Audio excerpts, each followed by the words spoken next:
आशीष मिश्रा की जमानत तो बाद गवाहां नूं धमकाया जा रहा, डराया जा रहा, सबूतां नाल छेड़छाड़ हो रही है। ਅਸੀਂ ਇਹ ਸਮਝਦੇ ਹਾਂ ਵੀ ਜਦੋਂ ਇਸ ਪੱਧਰ ਤੱਕ ਸੁਪਰੀਮ ਕੋਰਟ ਦੀ ਮੋਨੀਟਰਿੰਗ ਦੇ ਬਾਵਜੂਦ ਗਵਾਹਾਂ ਦੇ ਉੱਪਰ ਹਮਲੇ ਹੋ ਰਹੇ ਨੇ ਔਰ ਸਿਆਸੀ ਸ਼ਹਿ ਤੇ ਹੋ ਰਹੇ ਨੇ ਤਾਂ ਇਹ ਬਣਦਾ ਕਿ ਚੀਫ ਜਸਟਿਸ ਸਾਹਿਬ ਨੂੰ ਅਪੀਲ ਹੈ ਕਿ ਉਹਦੀ ਬੇਲ ਕੈਂਸਲ ਕਰਕੇ ਉਹਨੂੰ ਜੇਲ੍ਹ 'ਚ ਡੱਕਿਆ ਜਾਵੇ। ਜੇ 18 ਨੂੰ ਕੋਈ ਚੱਜ ਦਾ ਜਾਂ ਕਿਸੇ ਤਰੀਕੇ ਦਾ ਢੰਗ ਦਾ ਸਿਰ ਦਾ ਨਹੀਂ ਗੱਲ ਬਣਦੀ ਤਾਂ ਅੱਗੇ ਫਿਰ ਜਿਹੜਾ ਸੰਯੁਕਤ ਕਿਸਾਨ ਮੋਰਚਾ ਕੀ ਕਰੇਗਾ? 25 ਤਰੀਕ ਨੂੰ ਅਸੀਂ ਲਖੀਮਪੁਰ ਇਲਾਕੇ ਦੇ ਵਿੱਚ ਇੱਕ ਡੈਲੀਗੇਸ਼ਨ ਭੇਜ ਰਹੇ। ਸੰਯੁਕਤ ਕਿਸਾਨ ਮੋਰਚੇ ਦੀ ਇਹ ਜ਼ਿੰਮੇਵਾਰੀ ਹੈ ਕਿ ਉਹ ਪੀੜਤਾਂ ਦੇ ਨਾਲ ਆਖਰੀ ਦਮ ਤੱਕ ਖੜੇਗਾ। ਹੁਣ ਵੀ ਅਸੀਂ ਇੱਕ ਡੈਲੀਗੇਸ਼ਨ 25 ਤਰੀਕ ਨੂੰ ਭੇਜ ਰਹੇ ਹਾਂ ਔਰ ਸਾਡੀ ਤਾਂ ਹਰ ਇੱਕ ਜਥੇਬੰਦੀ ਦੇ ਘੱਟੋ ਘੱਟ ਇੱਕ ਆਗੂ ਨੂੰ ਅਪੀਲ ਹੈ ਕਿ ਆਓ ਚੱਲੀਏ, ਉੱਥੇ ਜੋ ਕੁਝ ਕਰਨ ਦੀ ਲੋੜ ਹੈ ਉਹ ਕਰੀਏ ਚੱਲ ਕੇ।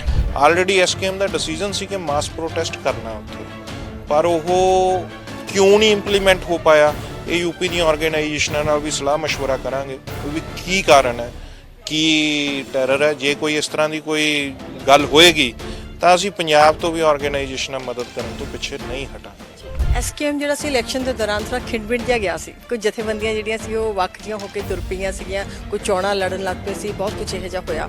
ਤੋ ਸਾਡੀਆਂ ਕੋਸ਼ਿਸ਼ਾਂ ਤਾਂ ਹੈਗੀਆਂ, ਅਸੀਂ ਤਾਂ ਦੋਹਾਂ ਨੂੰ ਹੀ ਕਹਿ ਰਹੇ ਹਾਂ ਕਿ ਰੀਕਨਸੀਡਰ ਕਰੋ ਆਪਣਾ ਡਿਸੀਜਨ। ਉੱਥੇ ਇੱਕ ਗੱਲ ਆਈ ਸੀ ਕਿ ਜਦੋਂ ਖਾਸ ਕਰਕੇ ਉਹ ਕਹਿੰਦੇ ਸੀ ਕਿ ਜਿਹੜੇ ਪੋਲੀਟੀਕਲ ਪਾਰਟੀ ਦੇ ਜੋ ਨੇਤਾ ਹੋ ਜਾਣਗੇ, ਆਪਣੀ ਪੋਲੀਟੀਕਲ ਪਾਰਟੀ ਜਿਹੜੀ ਬਣ ਜਾਏਗੀ ਉਹਨਾਂ ਨੂੰ ਤਾਂ ਅਸੀਂ ਆਪਣੀ ਸਟੇਜ ਤੇ ਨਹੀਂ ਚੜ੍ਹਨ ਦੇਣਾ। ਉਸੇ ਕਰਕੇ ਅਸੀਂ ਕਹਿ ਰਹੇ ਹਾਂ, ਅਸੀਂ ਉਹਨਾਂ ਨੂੰ ਇਹ ਅਪੀਲ ਕੀਤੀ ਹੈ ਵੀ ਤੁਸੀਂ ਰੀਕਨਸੀਡਰ ਕਰੋ ਆਪਣਾ ਡਿਸੀਜਨ। ਜਿਨ੍ਹਾਂ ਨੇ ਐਸਐਸਐਮ ਨਾਲੋਂ ਦੂਰੀ ਬਣਾ ਲਈ ਉਹਨਾਂ ਦਾ ਸਾਡਾ ਹੈਗਾ ਵੀ ਇਸ ਨੂੰ ਲੈ ਲੈਣਾ ਚਾਹੀਦਾ, ਉਹਨਾਂ ਨੂੰ ਡਿਸੋਲਵ ਕਰਨਾ ਚਾਹੀਦਾ ਐਸਐਸਐਮ। ਜੋ ਡਿਸੋਲਵ ਨਹੀਂ ਕਰਦੇ ਤਾਂ ਉਹ ਅਗਰ ਪੋਲੀਟਿਕਸ ਦਾ ਰਸਤਾ ਚੁਣਨਾ ਚਾਹੁੰਦੇ ਨੇ ਤਾਂ ਉਹਨਾਂ ਦੀ ਇੱਛਾ। ਅੱਜ ਇੱਥੇ ਕਨਵੈਨਸ਼ਨ ਸੈਂਟਰ ਦੇ ਵਿੱਚ ਚੰਡੀਗੜ੍ਹ ਦੇ ਵਿੱਚ ਇੱਕ ਪ੍ਰੈਸ ਕਾਨਫਰੰਸ ਹੋਈ ਹੈ ਕਿਸਾਨਾਂ ਦੀ। ਸੰਯੁਕਤ ਕਿਸਾਨ ਮੋਰਚਾ ਜਿਹੜਾ ਕਿ ਕਾਫੀ ਲੰਮੇ ਸਮੇਂ ਤੱਕ ਜਿਹਨੇ ਸੰਘਰਸ਼ ਕੀਤਾ ਹੈ, ਉਹਦੇ ਆਗੂਆਂ ਨੇ ਅੱਜ ਇੱਥੇ ਇੱਕ ਪ੍ਰੈਸ ਕਾਨਫਰੰਸ ਕੀਤੀ ਹੈ।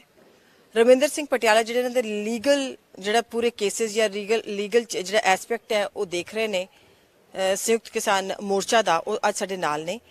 ਵਿਸ਼ਾ ਅੱਜ ਇਹਨਾਂ ਦਾ ਸੀ ਮੇਨਲੀ ਲਖੀਮਪੁਰ ਖੀਰੀ ਤੇ ਨਾਲੇ ਕੁਝ ਗੱਲਾਂ ਇਹਨਾਂ ਨੇ ਐਮਐਸਪੀ ਤੇ ਵੀ ਕੀਤੀਆਂ ਨੇ ਕਿ ਐਮਐਸਪੀ ਦੀ ਜਿਹੜੀ ਕਮੇਟੀ ਹੈ ਉਹਦਾ ਕੀ ਬਣਨਾ ਹੈ, ਅੱਗੇ ਕਿਵੇਂ ਚੱਲਣਾ ਹੈ। ਪਰ ਬੇਸਿਕ ਮੁੱਦਾ ਅੱਜ ਇਹਨਾਂ ਦਾ ਜਿਹੜਾ ਸੀ ਉਹ ਲਖੀਮਪੁਰ ਖੀਰੀ ਹੀ ਸੀਗਾ। ਉਸ ਬਾਰੇ ਇਹਨਾਂ ਨਾਲ ਗੱਲਬਾਤ ਕਰਦੇ ਹਾਂ ਕਿ ਅੱਜ ਕਿਸ ਤਰੀਕੇ ਦੀ ਉਹਨਾਂ ਦੀ ਅੱਜ ਗੱਲਬਾਤ ਸੀਗੀ, ਕੀ ਇਹਨਾਂ ਨੇ ਡਿਸਕਸ ਕੀਤਾ, ਕਿਉਂਕਿ ਮੀਟਿੰਗ ਹੋਈ ਹੈ, ਆਪਸ 'ਚ ਕੀ ਤਾਲਮੇਲ ਕੀਤਾ। ਕਾਫੀ ਸਾਰੇ ਆਗੂ ਆਏ ਹੋਏ ਸੀਗੇ ਅਲੱਗ-ਅਲੱਗ ਜਥੇਬੰਦੀਆਂ ਤੋਂ। ਬਹੁਤ ਬਹੁਤ ਸਵਾਗਤ ਹੈ ਰਮਿੰਦਰ ਜੀ ਤੁਹਾਡਾ। ਧੰਨਵਾਦ ਜੀ, ਬਹੁਤ ਬਹੁਤ। ਰਮਿੰਦਰ ਜੀ, ਅੱਜ ਜਿਹੜੀ ਤੁਸੀਂ ਅੰਦਰ ਬੈਠ ਕੇ ਗੁਫ਼ਤਗੂ ਕੀਤੀ ਹੈ, ਡਿਸਕਸ਼ਨ ਕੀਤੀ ਹੈ, ਡਿਬੇਟ ਕੀਤੀ ਹੈ ਆਪਸ 'ਚ ਬੰਦ ਕਮਰੇ 'ਚ, ਡੈਫੀਨਿਟਲੀ ਤੁਸੀਂ ਪ੍ਰੈਸ ਨਾਲ ਤਾਂ ਵਾਰਤਾ ਕੀਤੀ ਹੈ, ਬਟ ਆਪਸ 'ਚ ਜਿਹੜੀ ਗੱਲਬਾਤ ਕੀਤੀ ਹੈ, ਮੇਨ ਸਾਨੂੰ ਪਤਾ ਲੱਗਿਆ ਕਿ ਤੁਸੀਂ ਲਖੀਮਪੁਰ ਖੀਰੀ ਤੇ ਗੱਲ ਕੀਤੀ ਹੈ। ਕੀ ਗੱਲਬਾਤ ਹੋਈ ਹੈ ਜੀ ਅੱਜ? ਦੇਖੋ, 18 ਤਰੀਕ ਨੂੰ ਸੁਪਰੀਮ ਕੋਰਟ ਦੇ ਵਿੱਚ ਆਸ਼ੀਸ਼ ਮਿਸ਼ਰਾ ਦੀ ਬੇਲ ਦੇ ਉੱਪਰ ਜਿਹੜਾ ਵਰਡਿਕਟ ਆਉਣਾ ਹੈਗਾ ਹੈ ਔਰ ਪਿਛਲਾ 4 ਦਿਨ ਪਹਿਲਾਂ ਉਸ ਕੇਸ ਦੇ ਚਸ਼ਮਦੀਦ ਗਵਾਹ ਦੇ ਉੱਪਰ ਜਾਨਲੇਵਾ ਹਮਲਾ ਹੁੰਦਾ। ਇਹ ਦੋਹੇ ਚੀਜ਼ਾਂ ਬੜੀਆਂ ਮਤਲਬ ਸਾਡੇ ਲਈ ਚਿੰਤਾਜਨਕ ਸਥਿਤੀ ਪੈਦਾ ਕਰਦੀਆਂ। ਇੱਕ ਐਸਾ ਕੇਸ ਜਿਸ ਦੀ ਦੇਸ਼ ਵਿਦੇਸ਼ 'ਚ ਪੂਰੀ ਚਰਚਾ ਹੋਈ, ਜਿਸ ਨੂੰ ਸ਼ੁਰੂ 'ਚ ਬੀਜੇਪੀ ਨੇ ਕੁਝ ਹੋਰ ਤਰ੍ਹਾਂ ਪੇਸ਼ ਕਰਨ ਦੀ ਕੋਸ਼ਿਸ਼ ਕੀਤੀ। ਸੱਚ ਟਰੁੱਥ ਪ੍ਰਵੇਲ ਕਰਦਾ, ਸੱਚ ਬਾਹਰ ਆਇਆ ਔਰ ਸਾਹਮਣੇ ਆਇਆ ਕਿ ਕਿਸ ਤਰ੍ਹਾਂ ਇੱਕ ਪਲਾਨਡ ਕਨਸਪੀਰੇਸੀ ਹੋਈ ਹੈ। ਇਹ ਮੇਰੀ ਫਾਈਂਡਿੰਗ ਨਹੀਂ ਹੈ, ਇਹ ਸੁਪਰੀਮ ਕੋਰਟ 'ਚ ਫਾਰਮਰ ਜਸਟਿਸ ਰਕੇਸ਼ ਕੁਮਾਰ ਜੈਨ ਉਹਨਾਂ ਦੀ ਮੋਨੀਟਰਿੰਗ ਹੇਠ ਵਰਕ ਕਰ ਰਹੀ ਸਿਟ ਦੀ ਫਾਈਂਡਿੰਗ ਹੈ ਕਿ ਇਟਸ ਅ ਪਲਾਨਡ ਕਨਸਪੀਰੇਸੀ।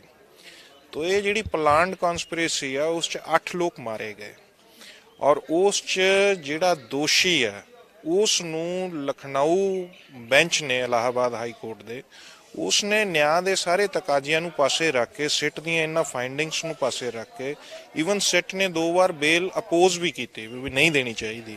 ਇਹ ਸਾਰੀਆਂ ਗੱਲਾਂ ਨੂੰ ਪਾਸੇ ਰੱਖ ਕੇ, ਓਪਨ ਸੀਕ੍ਰੇਟ ਹੈ 2 ਵਾਰੀ ਉਹਨਾਂ ਨੇ ਬੇਲ ਅਪੋਜ਼ ਕੀਤੀ ਹੈ। ਤੋ ਇਸ ਸਾਰੀ ਗੱਲ ਨੂੰ ਪਾਸੇ ਰੱਖ ਕੇ ਇਲਾਹਾਬਾਦ ਹਾਈ ਕੋਰਟ ਨੇ ਇੱਕ ਕਿਸਮ ਨਾਲ ਪੋਲੀਟੀਕਲ ਵਰਡਿਕਟ ਦਿੱਤਾ ਔਰ ਉਸ ਨੂੰ ਬੇਲ ਦੇ ਦਿੱਤੀ। ਇਹ ਅਪੀਜ਼ਮੈਂਟ ਦੀ ਪਾਲਿਸੀ ਸੀ ਇੱਕ ਕਿਸਮ ਨਾਲ। ਔਰ ਇਸ ਮਾਮਲੇ ਦੇ ਖਿਲਾਫ ਪੀੜਤ ਧਿਰ ਔਰ ਐਸਕੇਐਮ ਹੈ ਜਿਹੜਾ ਉਹ ਸੁਪਰੀਮ ਕੋਰਟ ਗਿਆ। ਅਸੀਂ ਇਹ ਕਹਿਣਾ ਚਾਹੁੰਦੇ ਹਾਂ ਸੁਪਰੀਮ ਕੋਰਟ ਦੇ ਚੀਫ ਜਸਟਿਸ ਸਾਹਿਬ ਨੂੰ, ਉਹਨਾਂ ਦੀ ਅਗਵਾਈ ਹੇਠ ਬੈਂਚ ਆ, ਉਹ ਅਪੀਲ ਕਰਨਾ ਚਾਹੁੰਦੇ ਹਾਂ ਕਿ ਇਹ ਮਾਮਲਾ ਬਹੁਤ ਗੰਭੀਰ ਹੈ। ਆਸ਼ੀਸ਼ ਮਿਸ਼ਰਾ ਦੀ ਜ਼ਮਾਨਤ ਤੋਂ ਬਾਅਦ ਗਵਾਹਾਂ ਨੂੰ ਧਮਕਾਇਆ ਜਾ ਰਿਹਾ, ਡਰਾਇਆ ਜਾ ਰਿਹਾ, ਸਬੂਤਾਂ ਨਾਲ ਛੇੜਛਾੜ ਹੋ ਰਹੀ ਹੈ। ਪਹਿਲਾਂ ਵੀ ਇੱਕ ਗਵਾਹ ਦੇ ਉੱਪਰ ਹਮਲੇ ਦੀ ਜਿਹੜੀ ਰਿਪੋਰਟ ਖੁਦ ਸੁਪਰੀਮ ਕੋਰਟ ਦੀ ਹੀਅਰਿੰਗ ਦੌਰਾਨ ਆਈ ਸੀ, ਜਿਸ 'ਚੋਂ ਸੁਪਰੀਮ ਕੋਰਟ ਨੇ ਯੂਪੀ ਗਵਰਨਮੈਂਟ ਨੂੰ ਪਾਬੰਦ ਕੀਤਾ ਸੀ, ਸਖਤ ਪਾਬੰਦ ਕੀਤਾ ਸੀ ਕਿ ਸੇਫਟੀ ਇਨਸ਼ੋਰ ਕਰੋ ਗਵਾਹਾਂ ਦੀ।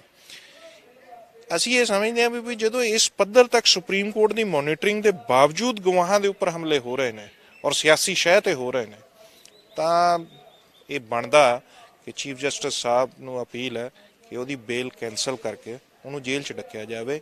ਨਿਆਂ ਦਾ ਤਕਾਜ਼ਾ ਇਹ ਮੰਗ ਕਰਦਾ ਹੈ। ਰਵਿੰਦਰ ਜੀ, ਗੱਲ ਤਾਂ ਵੈਸੇ ਬਹੁਤ ਸੰਜੀਦਾ ਹੈਗੀ ਹੈ, ਬਹੁਤ ਜ਼ਿਆਦਾ ਗੰਭੀਰ ਗੱਲ ਹੈਗੀ ਹੈ, ਕਿਉਂਕਿ ਜਦੋਂ ਵੀ ਕੋਈ ਵੀ ਮਸਲਾ ਐਸਾ ਉੱਠਦਾ ਹੈ, ਖਾਸ ਕਰਕੇ ਇਸ ਲੈਵਲ ਤੇ ਕੋਈ ਵੀ ਐਸਾ ਮਾਮਲਾ ਉੱਠਦਾ ਹੈ, ਜਦੋਂ ਉਸ ਦੀ ਅੱਗੇ ਪੈਰਵਾਈ ਹੁੰਦੀ ਹੈ ਜਾਂ ਜਦੋਂ ਵੀ ਉਸ ਤੇ ਕੇਸ ਜਿਹੜਾ ਅੱਗੇ ਪ੍ਰੋਸੀਡਿੰਗਸ ਚੱਲਦੀਆਂ ਨੇ, ਤੇ ਡੈਫੀਨਿਟਲੀ ਜੇ ਆਪਾਂ ਹੋਰ ਵੀ ਕਈ, ਚਲੋ ਪਰਟੀਕੂਲਰ ਨਾਮ ਤੱਕ ਹੀ ਲੈਣਾ, ਪਰ ਕਈ ਤਰ੍ਹਾਂ ਦੇ ਐਸੇ ਕੇਸਿਸ ਅਸੀਂ ਦੇਖੇ ਹੈ ਜਿਹਦੇ 'ਚ ਕਾਫੀ ਸਾਰੇ ਗੰਭੀਰ ਇਲਜ਼ਾਮਾਤ ਲੱਗੇ ਹੋਏ ਸੀ, ਤੇ ਜਿਹੜੀਆਂ ਖਾਸ ਕਰਕੇ ਗਵਾਹ ਸੀਗੇ ਉਹਨਾਂ ਨੂੰ ਪੂਰੀ ਪ੍ਰੋਟੈਕਸ਼ਨ ਦਿੱਤੀ ਜਾਂਦੀ ਹੈ।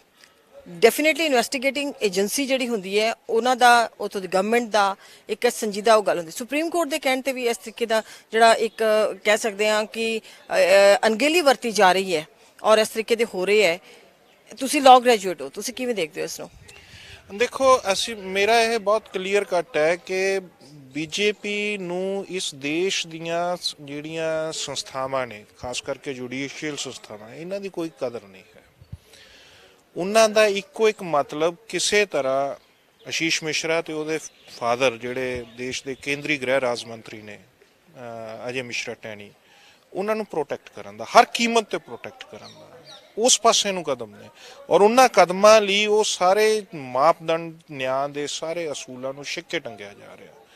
ਔਰ ਇਹ ਕੋਸ਼ਿਸ਼ ਹੈ ਵੀ ਡਰਾ ਧਮਕਾ ਕੇ ਕਿਸੇ ਤਰ੍ਹਾਂ ਪਿੱਛੇ ਹਟਾ ਦਿੱਤਾ ਜਾਵੇ ਔਰ ਇਸ ਮੈਸਕੇਰ ਚੋਂ ਬੜੇ ਆਰਾਮ ਨਾਲ ਨਿਕਲ ਜਾਣ। एक बहुत गंभीर मामला।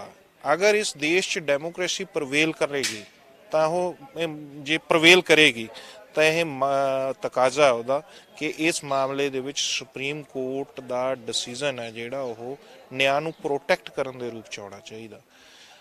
ਇਲਾਹਾਬਾਦ ਹਾਈ ਕੋਰਟ ਨੇ ਜੋ ਡਿਸੀਜਨ ਦਿੱਤਾ, ਉਸ ਨੇ ਸਿੱਟ ਦੀਆਂ ਸਾਰੀਆਂ ਜਿਹੜੀਆਂ ਫਾਈਂਡਿੰਗ ਸੀ ਤਫਤੀਸ਼ ਚੋਂ ਜਿਹੜੀਆਂ ਆਈਆਂ ਉਹਨਾਂ ਨੂੰ ਪਾਸੇ ਕਰਕੇ ਫੈਸਲਾ ਦਿੱਤਾ। ਇਲੈਕਸ਼ਨ 'ਚ ਇੱਕ ਕਿਸਮ ਨਾਲ ਫਾਇਦਾ ਦੇਣ ਦੇ ਮਕਸਦ ਨਾਲ ਸਾਰਾ ਕੁਝ ਹੋਇਆ। ਜਦੋਂ ਫੈਸਲੇ ਪੋਲੀਟੀਕਲ ਨੇਚਰ ਤੇ ਇਸ ਤਰ੍ਹਾਂ, तो 4 ਜੱਜਾਂ ਦੀ ਪ੍ਰੈਸ ਕਾਨਫਰੰਸ ਸਾਨੂੰ ਯਾਦ ਆਉਂਦੀ ਹੈ ਕਿ ਕੁਝ ਪ੍ਰੈਸ਼ਰ ਹੈ, ਦੇਖ ਹੱਥ ਨੇ ਜਿਹੜੇ ਪ੍ਰੈਸ਼ਰ ਪਾ ਰਹੇ ਨੇ।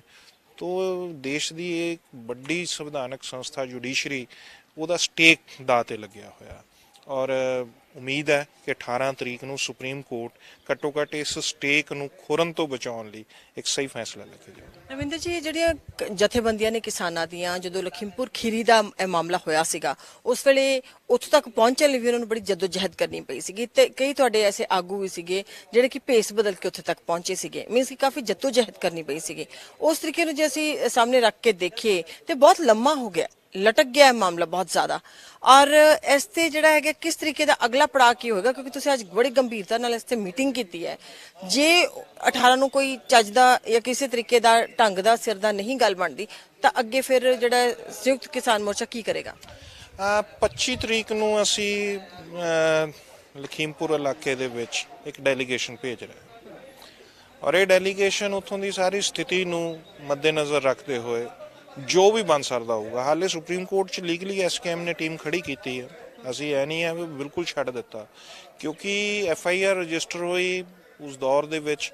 ਉਸ ਤੋਂ ਬਾਅਦ 'ਚੋਂ ਲੀਗਲ ਪ੍ਰੋਸੀਡਿੰਗ ਨੇ ਟਾਈਮ ਤਾਂ ਲੈਣਾ ਹੈਗਾ, ਪਰ ਅਸੀਂ ਉਦੋਂ ਵੀ ਕਿਹਾ ਸੀਗਾ ਕਿ ਸੰਯੁਕਤ ਕਿਸਾਨ ਮੋਰਚੇ ਦੀ ਜ਼ਿੰਮੇਵਾਰੀ ਹੈ ਕਿ ਉਹ ਪੀੜਤਾਂ ਦੇ ਨਾਲ ਆਖਰੀ ਦਮ ਤੱਕ ਖੜੇਗਾ।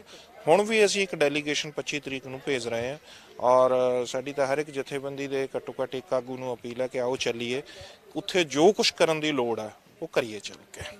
ਜੇ ਇਸ ਮਾਮਲੇ 'ਚ ਕੋਈ ਮਾਸ ਪ੍ਰੋਟੈਸਟ ਦੀ ਵੀ ਲੋੜ ਪਊਗੀ ਤਾਂ ਉਸ ਪਾਸੇ ਨੂੰ ਵੀ ਵਿਉਂਤਬੰਦੀ ਕਰੀਏ। ਸਾਰੇ ਮਾਮਲੇ ਦੇ ਵਿੱਚ ਆਲਰੇਡੀ ਐਸਕੇਐਮ ਦਾ ਡਿਸੀਜਨ ਸੀ ਕਿ ਮਾਸ ਪ੍ਰੋਟੈਸਟ ਕਰਨਾ ਉੱਥੇ, ਪਰ ਉਹ ਕਿਉਂ ਨਹੀਂ ਇੰਪਲੀਮੈਂਟ ਹੋ ਪਾਇਆ, ਇਹ ਯੂਪੀ ਦੀਆਂ ਆਰਗੇਨਾਈਜੇਸ਼ਨਾਂ ਨਾਲ ਵੀ ਸਲਾਹ ਮਸ਼ਵਰਾ ਕਰਾਂਗੇ ਵੀ ਕੀ ਕਾਰਨ ਹੈ, ਕੀ ਟੈਰਰ ਹੈ। ਜੇ ਕੋਈ ਇਸ ਤਰ੍ਹਾਂ ਦੀ ਕੋਈ ਗੱਲ ਹੋਏਗੀ ਤਾਂ ਅਸੀਂ ਪੰਜਾਬ ਤੋਂ ਵੀ ਆਰਗੇਨਾਈਜੇਸ਼ਨਾਂ ਮਦਦ ਕਰਨ ਤੋਂ ਪਿੱਛੇ ਨਹੀਂ ਹਟਾਂਗੇ। ਰਵਿੰਦਰ ਜੀ, ਕਮੇਟੀ ਦੀ ਵੀ ਗੱਲ ਆਈ ਹੈ, MSP ਤੇ ਕਮੇਟੀ ਦੀ ਵੀ ਗੱਲ ਆਈ ਹੈ, ਉਸ ਦੇ ਵਿੱਚ ਉਹਦਾ ਕੀ ਬਣਤਰ ਰਹੇਗੀ, ਕੀ ਉਹਦਾ ਹਿਸਾਬ ਕਿਤਾਬ ਰਹੇਗਾ, ਕਿਸ ਤਰੀਕੇ ਦੇ ਕਿੱਥੇ ਕੁ ਪਹੁੰਚੀ ਗੱਲ? ਤੋਮਰ ਸਾਹਿਬ 2 ਵਾਰੀ ਕਹਿ ਚੁੱਕੇ ਨੇ। ਸਾਡੇ ਆਗੂ ਯੁੱਧਵੀਰ ਸਿੰਘ ਜੀ ਨੂੰ ਐਗਰੀਕਲਚਰ ਸੈਕਟਰੀ ਦਾ ਫੋਨ ਆਇਆ ਸੀ ਕਿ ਤੁਸੀਂ ਆਗੂਆਂ ਦੇ ਨਾਮ ਦਿਓ। ਉਸੇ ਦਿਨ ਸੰਯੁਕਤ ਕਿਸਾਨ ਮੋਰਚੇ ਨੇ ਇੱਕ ਈਮੇਲ ਭੇਜ ਦਿੱਤੀ ਸੀ ਕਿ ਇਹਦੇ ਟਰਮ ਆਫ ਰੈਫਰੈਂਸਸ ਕੀ ਹੋਣਗੇ, ਇਹ ਕਮੇਟੀ ਦੀ ਬਣਤਰ ਕੀ ਹੋਏਗੀ, ਇਹਦਾ ਚੇਅਰਮੈਨ ਕੌਣ ਹੋਏਗਾ, ਇਹਦੀਆਂ ਜਿਹੜੀਆਂ ਵੀ ਕੋਈ ਸੁਜੈਸ਼ਨਸ ਜਾਂ ਫਾਈਂਡਿੰਗਸ ਹੋਣਗੀਆਂ ਉਹ ਗਵਰਨਮੈਂਟ ਤੇ ਬਾਈਂਡਿੰਗ ਹੋਣਗੀਆਂ ਜਾਂ ਨਹੀਂ ਹੋਣਗੀਆਂ, ਸਾਨੂੰ ਇਹਦੇ ਤੇ ਕਲੈਰਿਟੀ ਦਿੱਤੀ ਜਾਵੇ। ਫਿਰ 30 ਮਾਰਚ ਨੂੰ ਫਿਰ ਰਿਪੀਟ ਕਰਤੀ ਈਮੇਲ, ਉਹ ਪਬਲਿਕ ਡੋਮੇਨ 'ਚ ਵੀ ਲੈ ਆਉਂਦੀ, ਮੀਡੀਆ 'ਚ ਵੀ ਆ, ਉਹ ਗਵਰਨਮੈਂਟ ਦਾ ਹਾਲੇ ਤੱਕ ਨਹੀਂ ਆਇਆ। ਤਾਂ ਤੋਮਰ ਸਾਹਿਬ ਫਿਰ ਬਿਆਨ ਦੇਈ ਜਾਂਦੇ ਨੇ ਜਾਂ ਤਾਂ ਉਹਨਾਂ ਦਾ ਤੇ ਉਹਨਾਂ ਦੇ ਸੈਕਟਰੀ ਦਾ ਆਪਸ 'ਚ ਤਾਲਮੇਲ ਨਹੀਂ ਹੈਗਾ ਜਾਂ ਸਰਕਾਰ ਚੱਲ ਹੀ ਇੱਦਾਂ ਰਹੀ ਹੈਗੀ ਆ। ਤੋ ਦੇਸ਼ ਹੈ ਜਿਹੜਾ ਉਹ ਰਾਮ ਆਸਰੇ ਚੱਲ ਰਿਹਾ ਹੈਗਾ ਆ, ਤੇ ਰਾਮ ਆਸਰੇ ਰਾਮ ਦਾ ਨਾਮ ਵੀ ਬਦਨਾਮ ਕੀਤਾ ਜਾ ਰਿਹਾ। ਤੁਹਾਡੇ ਸਾਹਮਣੇ ਆ ਰਾਮਨੌਮੀ ਤੇ ਜੋ ਕੁਝ ਹੋਇਆ, ਜਿਸ ਤਰ੍ਹਾਂ ਦਾ ਹੜਦੁੰਗ ਮਚਾਇਆ ਗਿਆ। ਔਰ ਮੋਹਨ ਭਾਗਵਤ ਜੀ ਕਹਿ ਰਹੇ ਨੇ ਕਿ 15 ਸਾਲਾਂ ਦੇ ਵਿੱਚ ਅਖੰਡ ਭਾਰਤ ਬਣਾ ਦੇਣਾ ਅਸੀਂ। Better you fall in line, otherwise you will be suppressed ਜਾਂ ਕ੍ਰੈਸ਼ਡ। ਤੋ ਇਹ ਸਾਬਤ ਕਰਦਾ ਕਿ ਉਹਨਾਂ ਦਾ ਕੋਈ ਗੰਭੀਰ ਨਹੀਂ ਹੈ ਕਿ ਇਸ ਮਾਮਲੇ ਦੇ ਉੱਪਰ ਉਹ। ਅਸੀਂ ਆਪਣੀ ਪੋਜੀਸ਼ਨ ਸਪਸ਼ਟ ਕਰ ਚੁੱਕੇ ਹਾਂ, ਇਹ ਪਬਲਿਕ ਡੋਮੇਨ 'ਚ ਹੈ। 1 ਅਪ੍ਰੈਲ ਨੂੰ ਆਈ ਥਿੰਕ ਇਹ ਐਸਕੇਐਮ ਨੇ ਮਾਮਲਾ ਪਬਲਿਕ ਡੋਮੇਨ 'ਚ ਲੈ ਆਂਦਾ ਸੀ ਵੀ ਅਸੀਂ ਈਮੇਲ ਭੇਜੀ ਹੈਗੀ ਹੈ। ਐਸਕੇਐਮ ਜਿਹੜਾ ਸੀ ਇਲੈਕਸ਼ਨ ਦੇ ਦੌਰਾਨ ਥੋੜਾ ਖਿੰਡ-ਬਿੰਡ ਜਿਹਾ ਗਿਆ ਸੀ, ਕੁਝ ਜਥੇਬੰਦੀਆਂ ਜਿਹੜੀਆਂ ਸੀ ਉਹ ਵੱਖ ਜਿਹੀਆਂ ਹੋ ਕੇ ਤੁਰ ਪਈਆਂ ਸੀਗੀਆਂ, ਕੋਈ ਚੋਣਾਂ ਲੜਨ ਲੱਗ ਪਏ ਸੀ, ਬਹੁਤ ਕੁਝ ਇਹੋ ਜਿਹਾ ਹੋਇਆ। ਉਸ ਸਭ ਦੇ ਵਿੱਚ ਹੁਣ ਜਦੋਂ ਇਹ ਮਾਮਲੇ ਦੁਬਾਰਾ ਲਖੀਮਪੁਰ ਖੀਰੀ ਦਾ ਚਾਹੇ ਮਾਮਲਾ ਆਇਆ ਜਾਂ ਫਿਰ ਐਮਐਸਪੀ ਨੂੰ ਮਤਲਬ ਕਿਸਾਨੀ ਨੂੰ ਲੈ ਕੇ ਜਿਹੜੇ ਮਾਮਲੇ ਦੁਬਾਰਾ ਤੋਂ ਉੱਭਰ ਰਹੇ ਨੇ, ਕਿਉਂਕਿ ਉਹ ਕਾਫੀ ਪੈਂਡਿੰਗ ਨੇ। ਉਸ ਵੇਲੇ ਕਈ ਆਗੂਆਂ ਨੇ ਕਿਹਾ ਸੀਗਾ ਕਿ ਕਿਉਂਕਿ ਹਜੇ ਉਹਨਾਂ ਦਾ ਮਨ ਸੀਗਾ ਉਹ ਚਲੇ ਗਏ, ਉਹਨਾਂ ਨੇ ਇਲੈਕਸ਼ਨ ਲੜਨੀ ਸੀਗੀ, ਪਰ ਅਦਰਵਾਈਜ਼ ਜਿਹੜੇ ਸਾਡੇ ਕਈ ਮਾਮਲੇ ਪੈਂਡਿੰਗ ਨੇ ਔਰ ਹਜੇ ਸਟਿਲ ਸਟੈਂਡ ਕਰਦੇ ਨੇ ਤੇ ਸਾਡਾ ਸੰਘਰਸ਼ ਜੋ ਉਸ ਤੇ ਖੜਾ ਹੈ। ਉਸ ਤਰੀਕੇ ਨੂੰ ਲੈ ਕੇ ਕੀ ਉਸ ਜਿਹੜੇ ਵੱਖ ਹੋਏ ਸੀਗੇ ਉਹ ਵੀ ਹੁਣ ਨਾਲ ਤੁਰਨ ਨੂੰ ਤਿਆਰ ਨੇ?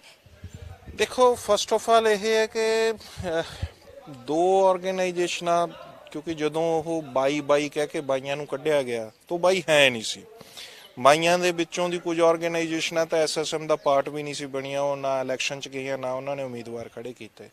ਤਾਂ ਉਹਨਾਂ ਆਰਗੇਨਾਈਜੇਸ਼ਨਾਂ ਨੇ ਇਹਦੇ 'ਚ ਇਹ ਡਿਵੀਜ਼ਨ ਨਾ ਖੜੀ ਹੋਵੇ ਉਹਦੇ ਲਈ ਐਫਰਟ ਲਾਇਆ। ਮੇਰੀ ਖੁਦ ਦੀ ਜਥੇਬੰਦੀ ਕਿਰਤੀ ਕਿਸਾਨ ਯੂਨੀਅਨ, BKU ਏਕਤਾ ਡਕੌਂਦਾ, ਇੰਡੀਅਨ ਫਾਰਮਰ ਐਸੋਸੀਏਸ਼ਨ ਨੇ ਸਤਨਾਮ ਸਿੰਘ ਬਹਿਰੂ ਜੀ ਸਾਡੇ ਨਾਲ ਮਗਰੋਂ ਮਿਲੇ, ਅਸੀਂ ਇੱਕ ਐਫਰਟ ਲਾਇਆ ਔਰ ਇਸ ਐਫਰਟ 'ਚ ਅਸੀਂ ਕੁਝ ਆਰਗੇਨਾਈਜੇਸ਼ਨ ਪੰਜਾਬ 'ਚ ਯੂਨੀਫਾਈਡ ਕੀਤੀਆਂ ਔਰ ਉਸੇ ਯੂਨੀਫਿਕੇਸ਼ਨ ਦੇ ਪ੍ਰੋਸੈਸ ਨੂੰ ਅੱਗੇ ਵਧਾ ਰਹੇ ਹਾਂ। ਇਹ ਘੋਲ ਦੀ ਜ਼ਰੂਰਤ ਵੀ ਹੈ, ਉਸ ਲਈ ਅੱਜ ਹਰਿਆਣੇ ਦੀਆਂ ਵੀ ਕੁਝ ਆਰਗੇਨਾਈਜੇਸ਼ਨਸ ਆਈਆਂ ਸੀ। ਤੋ ਅਸੀਂ ਚੁਡੂਨੀ ਸਾਹਿਬ ਪਰਤਾਏ ਨੇ। ਚੁਡੂਨੀ ਸਾਹਿਬ ਦਾ ਮਾਮਲਾ ਸਟਿਲ ਸਾਡੀ ਉਹਨਾਂ ਨੂੰ ਪਰਸਿਊ ਕਰਨ ਦੀ ਕੋਸ਼ਿਸ਼ ਹੈ ਵੀ ਉਹ ਵੀ ਪਰਤੇ ਆਉਣ। ਅਸੀਂ ਤਾਂ ਰਾਜੇਵਾਲ ਸਾਹਿਬ ਨੂੰ ਵੀ ਪਰਸਿਊ ਕੀਤਾ ਸੀ, ਤੋ ਉਹਨਾਂ ਨੇ ਫੈਸਲਾ ਕਰ ਲਿਆ ਕਿ ਮੈਂ ਉਸ ਨੂੰ ਹਾਲੇ ਕੈਰੀ ਔਨ ਰੱਖਣਾ ਆ। ਤੋ ਸਾਡੀਆਂ ਕੋਸ਼ਿਸ਼ਾਂ ਤਾਂ ਹੈਗੀਆਂ, ਅਸੀਂ ਤਾਂ ਦੋਹਾਂ ਨੂੰ ਹੀ ਕਹਿ ਰਹੇ ਹਾਂ ਕਿ ਰੀਕਨਸੀਡਰ ਕਰੋ ਆਪਣਾ ਡਿਸੀਜਨ। ਉੱਥੇ ਗੱਲ ਆਈ ਸੀ ਕਿ ਜਦੋਂ ਖਾਸ ਕਰਕੇ ਕਹਿੰਦੇ ਸੀ ਕਿ ਜਿਹੜੇ ਪੋਲੀਟੀਕਲ ਪਾਰਟੀ ਦੇ ਜੋ ਨੇਤਾ ਹੋ ਜਾਣਗੇ, ਉਹ ਪੋਲੀਟੀਕਲ ਪਾਰਟੀ ਜਿਹੜੀ ਬਣ ਜਾਏਗੀ ਉਹਨਾਂ ਨੂੰ ਤਾਂ ਅਸੀਂ ਆਪਣੀ ਸਟੇਜ ਤੇ ਨਹੀਂ ਚੜ੍ਹਨ ਦੇਣਾ।